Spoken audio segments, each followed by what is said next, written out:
네, 저는 오늘 로라 발표할 예정이고, 요거는 ICLR에서 2022년에 발표한 논문입니다. 네, 목차는 논문 순서대로 진행할 예정이고요. 이 로라라는 그 논문을 알기 이전에 알면 좋을 그 사전 지식이 두 가지가 있어서 요거를 먼저 소개를 하고 넘어가도록 하겠습니다. 흔히 이제 파인 튜닝 기법 중에 이제 얘기가 되는 것 중 하나가 페프트라는 기법이에요. 들어봤을지도 모르겠지만 대부분 이제 LLM 논문 같은 거 보면 많이 사용을 하거든요. 그래서 알고 가시면 좋을 것 같아서 소개를 잠깐 해드리자면은 보통의 이제 LLM 같은 경우에는 그 보통 프리트레인드 된 거를 프리징 한 다음에 일부 파라미터를 이제 파인 튜닝을 하게 되는데 이 페프트라는 방식은 이제 적은 수의 파라미터를 학습하는 것만으로도 모델 전체를 파인 튜닝 하는 것과 같은 효과를 누릴 수 있도록 하는 것이 바로 이 페프트의 방법론입니다. 그 중에 하나가 로라라는 기법이고요. 이 외에도 이제 프리픽스 튜닝이나 저희가 공부했던 거 아니면 프롬프트 튜닝이나 피 튜닝 이런 식으로 구성이 되어 있습니다. 네. 그리고 여기서 계속 나오는 용어 중 하나가 랭크라는 용어예요. 그래서 여기서 랭크라는 것은 행렬에서의 랭크를 의미하고요. 요거는 행렬의 열들로 생성될 수 있는 공간의 차원을 의미한다고 생각하시면 될 것 같고요. 그래서 예를 들면은 A의 열들 중에서 선형 독립인 열들의 최대 개수를 랭크라고 정의를 하게 됩니다. 아마 선형대수나 뭐 이런 거 하셨을 때 슬쩍 공부하셨을 텐데 이 예시 행렬을 보시면은 첫 번째랑 두 번째 열은 서로 선형 독립 관계입니다. 하지만 세 번째 열 같은 경우에는 첫 번째에서 두 번째 열을 빼게 되면은 세 번째 열과 같아지기 때문에 선형 의존 관계가 성립하게 되고요. 그래서 이 행렬에서의 랭크는 2라는 숫자가 나오게 됩니다. 여기서 이제 로라가 이제 채택을 하게 된 그러한 용어라 해야 되나? 정의? 뭐 그런 개념은 이제 아래에 있는 글들인데 랭크가 낮을수록 행렬의 정보가 중복이거나 불필요하다는 의미를 뜻하고요. 이거를 다시 말하면은 랭크가 낮다면 행렬의 차원을 줄일 수 있다라고 해석할 수 있습니다. 그렇게 되면 이제 분해를 한다는 얘기가 나오게 되고요. 그래서 행렬이 만약에 낮은 랭크의 값을 가진다면은 로우 랭크를 가진 행렬을 분해를 해서 차원도 축소를 하고 정보도 그대로 가져갈 수 있다라는 의미에서 로라 방식 중에서 해당 개념이 계속 사용된다는 거를 알고 가시면 좋을 것 같고요. 그래서 그 다음부터는 이제 인스트럭션인데요. 라지 모델일수록 사전학습 후에 파인 튜닝 할 때 많은 파라미터를 학습을 시켜야 하기 때문에 시간, 비용 모든 측면에서 비효율적입니다. 그래서 이를 위해서 페프트 같이 일부 파라미터만을 조정하거나 새로운 태스크를 위한 외부 모듈을 학습을 해서 뭔가 어떤 태스크에 적용을 한다든지 운영을 하는데 많은 향상을 시키게 되었는데요. 얘네 같은 경우들은 모델의 뎁스를 늘리게 되거나 모델의 사용 가능한 시퀀스의 길이를 줄이기 때문에 인퍼런스 레이턴시를 발생을 시키게 됩니다. 그래서 여기에 대한 단점과 장점 같은 경우에는 모델의 속도나 자원 소모를 줄일 수는 있으나 모델의 정확성이나 성능을 포기해야 한다는 이런 트레이드오프가 발생하게 되는 거죠. 네. 그래서 본 연구진들은 해당 논문에서 영감을 받아서 이 저차원의 이 인스트링시크 랭크를 이용해서 파인 튜닝하는 방법론인 로우 랭크 어댑테이션인 로라를 제시하게 됩니다. 그래서 쉽게 말하자면은 파인 튜닝을 할 때 사전 학습된 이런 모델의 웨이트는 업데이트하지 않고 이 로라의 오른쪽에 적혀 있는 이 그림처럼 랭크 디컴포지션 매트릭스의 웨이트들만 업데이트하게 됩니다. 이 부분에 대해서는 뒤에서 자세히 다뤄보도록 하겠습니다. 그리고 이제 논문에서 하나를 이제 통일한 용어를 이제 얘기를 하고 가는데 여기서 좀 중점적으로 기억하고 가면 좋은 거는 이 W 그리고 W 이 제로는 사전 학습된 가중치 행렬로 통용을 하고요. 그리고 요 아래에 있는 W 같은 경우에는 누적된 기울기 업데이트에 대한 식이라고 생각해 주시면 되겠습니다. 네, 그래서 이제 기존의 GPT나 약간 이런 모델들에 대한 한계점을 얘기를 하게 되는데요. 기존의 파인 튜닝 방식인 모델의 모든 파라미터를 업데이트하는 이 목적식은 다음과 같습니다. 그래서 모델의 전체 파라미터를 저렇게 표현을 하고 요거를 이제 사전 학습된 거를 오른쪽 식처럼 가정을 했을 때 이걸 이제 GPT라고 예시를 들자면은 우리가 이제 다운스트림 중에서 생성 태스크에 학습된 이런 모델을 적용한다고 고려를 했을 때 각 다운스트림 태스크는 아래와 같이 데이터셋으로 표시가 되고요. 예를 들어서 내가 이제 다운스트림 태스크로 요약에 관한 태스크에 적용을 한다 했을 때 x의 i는 기사의 내용이 될 거고 yi는 기사의 요약 토큰 시퀀스가 이제 타겟 값으로 들어가게 된다고 네, 논문에서 설명을 하고 있습니다.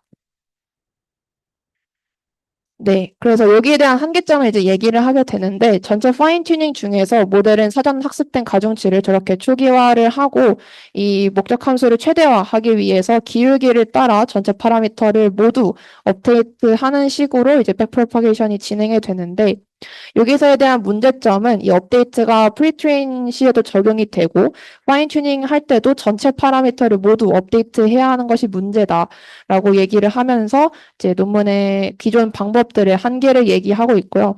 여기서 논문에서는 각 다운스트림 태스크에 대해서 차원 두 개가 같다라고 표현을 하였습니다. 네, 그래서 이 논문에서는 어떤 걸 제시하냐 하면은 이제 기존의 파라미터인 이거를 이용해서 포워드를 진행한 뒤에 얻어지는 요거의 그레디언트를 이용해서 백프로파게이션을 진행을 할 때 기존의 이제 전체 파라미터 대신에 로라의 파라미터를 사용하게 되고요. 여기서 이제 로라의 파라미터는 기본 전체 그 파라미터의 그 크기보다 훨씬 더 작은 걸 이제 사용하게 됩니다. 그래서 식이 이제 오른쪽에 식을 가지게 되고요. 이때 이제 로우 랭크 표현을 사용을 해서 계산 및 효율적인 이것을 인코딩 할 것을 제안을 했고요. 그래서 예를 들어서 사전 학습된 모델이 GPT인 경우에 학습이 가능한 파라미터 수를 0.01%로 만들어서 학습을 할 수 있도록 만들었다고 합니다. 이 말은 즉슨 훨씬 효율적으로 파라미터를 업데이트하고 더 구체적으로 학습이 된다라는 것을 의미합니다. 여기서 이제 한 가지 제시하는 게 그렇다면은 기존에 있던 그런 방법론들이 좋지 뭐 충분한 게 있지 않나 이런 식으로 얘기를 하게 하면서 거기에 대한 한계점을 추가적으로 얘기를 하는데요. 이본 연구에서 해결하고자 하는 파인 튜닝 시의 문제를 해결하기 위한 다양한 시도들이 있었고 이 예시로서 하나 설명하는 게 제가 앞에서 설명드렸던 이 페프트 방식입니다. 두 가지의 예시를 들게 되고요. 첫 번째는 어댑터라는 레이어를 트랜스포머 블럭에 추가를 해서 해당 부분만 학습하는 것으로 기존 파인 튜닝을 하는 그런 방법론이 하나가 있고 두 번째 같은 경우에는 랭귀지 모델 입력으로 들어갈 요 임베딩 값에 프롬프트 임베딩을 추가를 하고 요 임베딩을 다양한 학습 방식으로 시키는 것으로 기존 파인 튜닝을 대체하는 방식이 있습니다. 그러면서 이제 두 가지에 대한 문제점을 얘기를 하게 되는데요. 이 어댑터를 적용하게 되면은 추가적인 컴퓨팅 작업으로 인해서 비용과 시간이 증가한다고 합니다. 그래서 아래 도표를 보시면은 이 배치 사이즈, 시퀀스 랭스, 그리고 요 세타를 적용을 시키고 아래 이제 어댑터를 적용한 거랑 위에 로라의 파인 튜닝을 한 거를 비교를 했을 때 확실히 어댑터를 사용했을 때 시간이 더 많이 든다라는 이런 표를 보여주고 있고요.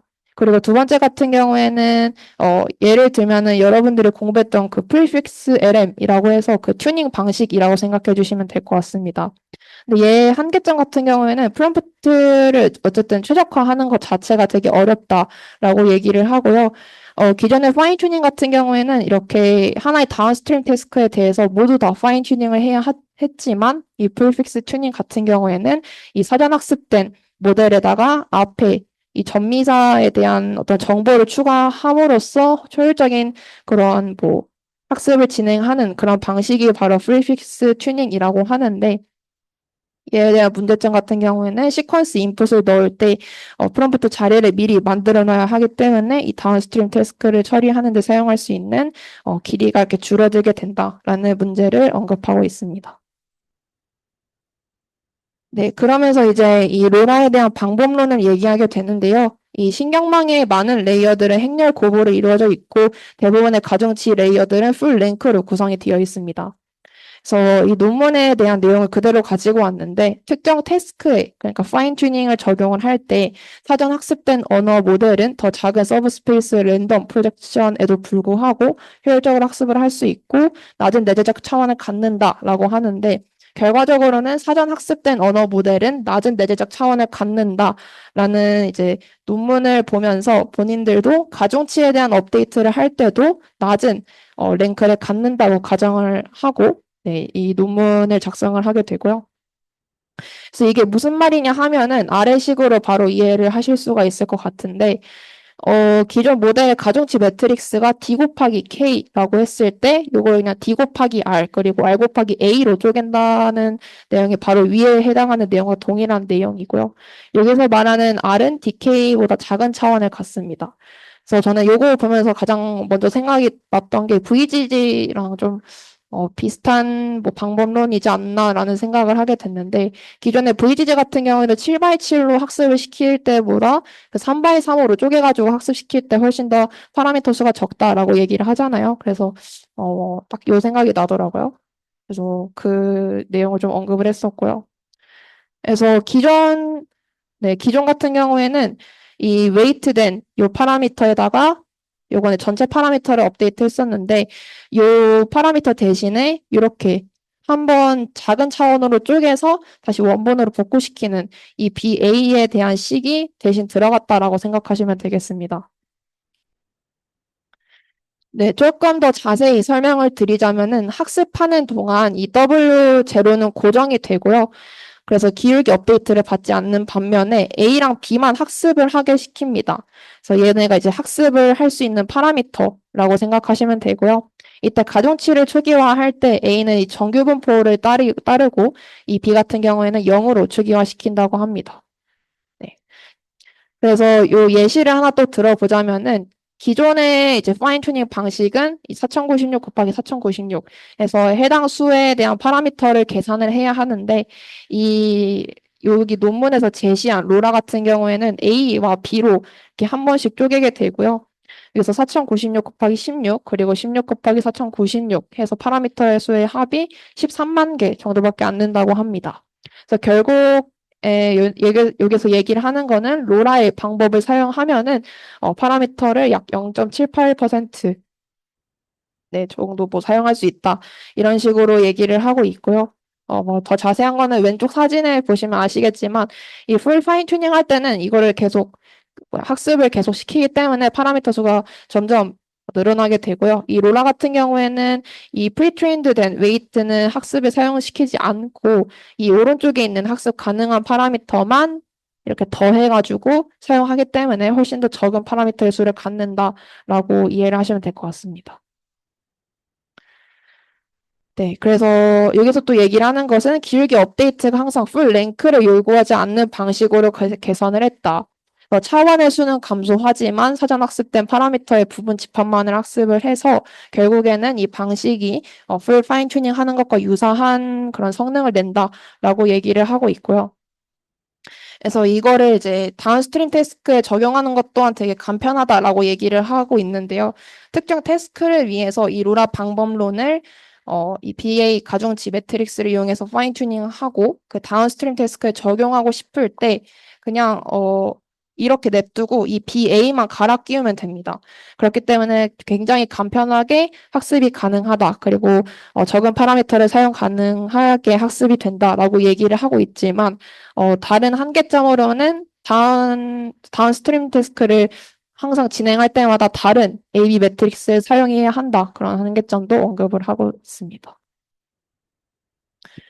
네, 그 다음으로는 이제 그 실험에 관한 내용이고요. 얘네들이 실험을 한 이제 모델들이라고 생각해 주시면 되고요. 이 실험 방식은 이제 트랜스포머에도 적용을 하고 로버타나 뭐 디버타, GPT에도 적용을 해서 GPT-3까지도 적용을 해서 비교를 하게 되고요. 이 다양한 뭐 다운스트림 태스크에서 성능을 평가했다라고 얘기를 하고 있습니다. 그 다음부터는 이제 실험 성능에 대한 얘기인데요.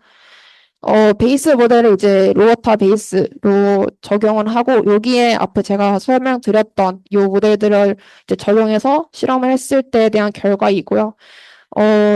당연히 풀 파인 튜닝을 했을 때 훨씬 성능이 좋은 것들도 있지만, 그에 반해서, 이 로라는 파라미터 수가 엄청나게 적지만 그럼에도 풀 파인 튜닝을 뛰어넘는 그런 성능들이 대다수다라고 이제 도표에서 얘기를 하고 있습니다. 그래서 로버타 라지 모델도 마찬가지고요. 이 나머지 모델도 성능이 좋다라고 얘기를 하고 있습니다. 그래서 파라미터 수랑 비교했을 때도 불구하고 본인들의 성능은 되게 우수하다 그리고 효율적이다라고 얘기를 합니다. 마찬가지로 뭐 다른 태스크에 적용했을 때도 같은 그런 결과를 보이고요. 를 파인 튜닝 했을 때 354.92밀리언이었지만 여기에서는 0.35만 사용했음에도 불구하고 성능에서 다 우세했다라고 얘기를 합니다.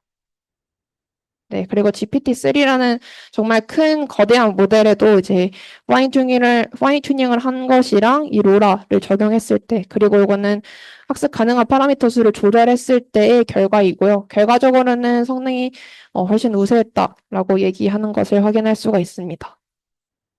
네. 그리고 마지막으로는 이제 앞에서 했던 그 방식을 그냥 도표로 나타낸 것으로 확인하시면 될 것 같고요.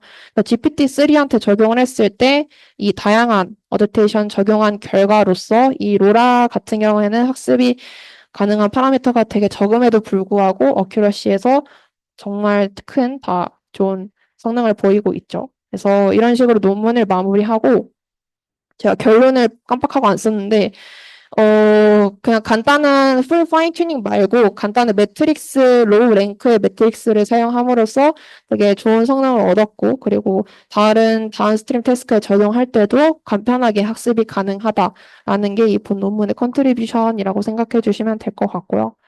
네, 제가 참고한 레퍼런스는 다음과 같고, 네, 그럼 발표 마치도록 하겠습니다. 감사합니다.